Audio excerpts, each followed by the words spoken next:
O cara foi pra Chernobyl, gente. Como é que tá Chernobyl hoje em dia? Radioativo.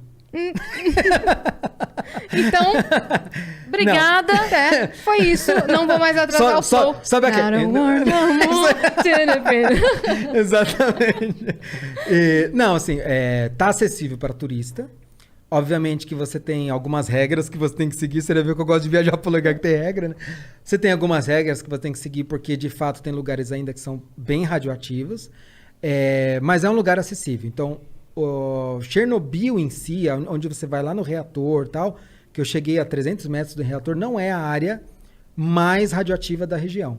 Então você tem, por exemplo, em Pripyat, que é a cidade que foi totalmente evacuada, você tem lugares ali onde é muito radioativo, onde tem aquele parquinho abandonado e tal. Você já deve... Não sei se vocês chegaram a ver a série que teve na HBO, tudo é muito legal. Eu vi que tem, mas eu não cheguei a assistir. É muito legal. A história ali também é fascinante, o quanto que eles foram, tipo... O quanto que o próprio regime ali, né, escondeu isso da população, o reflexo que teve. É na Ucrânia? Pessoas... Foi na Ucrânia. Uhum. A quantidade de pessoas que morreu por conta disso. Quantas pessoas deram, de fato, sua vida, consciente de que estavam dando a vida para poder conseguir salvar, de uma certa maneira, o mundo.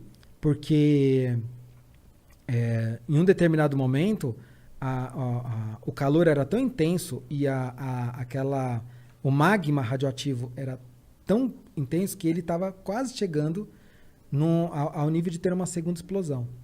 Se tivesse uma segunda explosão, ela ia atingir um raio de mais de 300 quilômetros e a Europa inteira ficaria inabitável. Tem ideia de que ainda a Europa inteira se tornar inabitável? Então, assim, isso chegou a ter uma probabilidade significativa de acontecer. Uhum. Quando teve a explosão, a radiação pegou em quais países? A radiação, eles criaram uma zona de exclusão, que é onde a radiação se tornou realmente, assim, completamente terrível, que é de 30 quilômetros de raio. É pouco. Mas cerca de 200 cidades em volta foram totalmente evacuadas. Uma nuvem radioativa, na época, ela passou por cima da Europa, ela chegou até a França. A Suécia, uma nuvem radioativa. Então, pessoas tiveram câncer na Suécia e na França por conta da radiação de Chernobyl. Isso porque foi uma explosão grande, porém ela não foi assim... Ela explodiu uma parte de um reator. Se explodisse o reator inteiro, mais o segundo reator, que é o que eles estavam com medo de que fosse explodir, aí sim isso poderia comprometer a Europa inteira. Uhum. E então pessoas...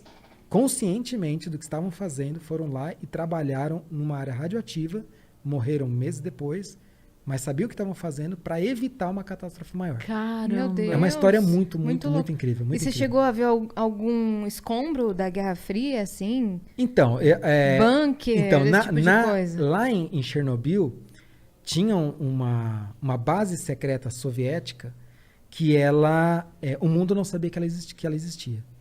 E lá eles tinham um radar que chama Radar Duga, que é uma coisa gigante, impressionante. Fiz uma thread esses dias lá no meu Twitter lá. E tem no meu blog ainda também. É uma estrutura de 700 metros de largura por 150 de altura. Então você imagina o tamanho de que não é isso. Ela custou o dobro de Chernobyl para construir esse radar. E esse era um radar para conseguir identificar quando os Estados Unidos fossem lançar, por exemplo, um míssil na União Soviética. E acredita-se, inclusive, que Chernobyl foi construído naquela região para abastecer esse radar, de tanta energia que ele consumia. E o mundo só foi descobrir desse radar quando teve o acidente de Chernobyl. Uhum. Porque ninguém sabia que esse radar existia. As pessoas sabiam que dali era emitido um sinal de rádio que o mundo inteiro captava. Então, por mais de 10 anos, o mundo captou um sinal, se vendiam aparelhos para bloquear aquele sinal que atrapalhava no rádio, mas ninguém sabia do que era. E quando teve o acidente de Chernobyl, que foram descobrir que foi exposto essa base soviética, eu fui conhecer. E isso lá em Chernobyl. Em Kiev, que é a capital da Ucrânia, tem mais de 400 bunkers que eles foram abandonados. Quando caiu a União Soviética, eles foram abandonados com tudo. Então, a maioria desses bunkers eram simplesmente espaços vazios para a população poder fugir no caso de se abrigar no caso de um ataque nuclear. Mas muitos deles eram utilizados como escritórios secretos. E aí um grupo de doidos lá, desse pessoal explorador de cidade, que eles chamam de urbex, que são... Você já deve ter visto o vídeo daqueles caras que sobem nos prédios e gravam e andando na beirinha. Que dá uma agonia. Que dá uma agonia desgraçada. Então, são os chamados urbex, só que é da categoria dos climbers, que são aqueles que vão para a parte mais alta. E tem os diggers, que eles vão para a parte subterrâneas, que eles exploram cidades subterrâneas. Escavam? Não necessariamente escavam, mas assim, você tem em muitos lugares do mundo, na Europa, em diversos lugares, você tem muita coisa debaixo da terra que ninguém sabe que tem. E eles exploram isso. E eles descobriram esses bunkers. O que eles fizeram? Meteram os cadeados e deixaram tudo lá. Então eu entrei num desses bunkers que você tem lá escritórios, armários, documentos, máscaras, equipamentos de orientação de como lidar com bomba atômica. Tá tudo lá. Tudo original. Tudo original. Não é museu, não foi preparado, tá tudo lá.